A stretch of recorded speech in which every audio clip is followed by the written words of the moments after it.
Alright guys, to set up our hip thrust, first and foremost, pay attention to the mode and make sure you're looking at it whether it's body weight or barbell or some type of other loading parameter to make sure that we're doing the motion correctly. With our hip thrust, we're essentially doing an elevated glute bridge with a much larger range of motion, so it becomes much more difficult.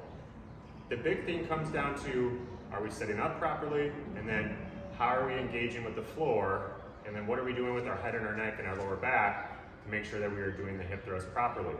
So to set up the hip thrust, we're gonna get our upper back set right at the front edge of the bench, or if you're using a plyo box, the front edge of the plyo box. If you were to wiggle your shoulder blades around, you're gonna feel the very bottom tip of your shoulder blade right at that front edge. That makes sure that we're in the right position there. From here, we wanna set our feet up so that when we're at the very top, we're at a good 90-degree angle with our knee, and we're not bent in too close to our body.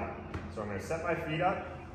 I'm going to always keep my chin glued to the chest. I'm never gonna lift it upward. It's gonna stay connected to my sternum.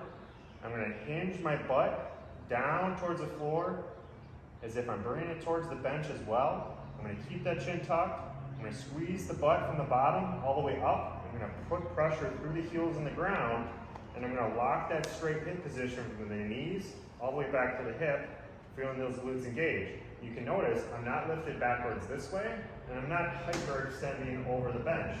I'm keeping my chin down, hips down and in, squeeze the butt, pressure through the heels, connect the heels into what you're feeling in your glutes, and keep that all nice and tight and engaged. That is our hip thrust.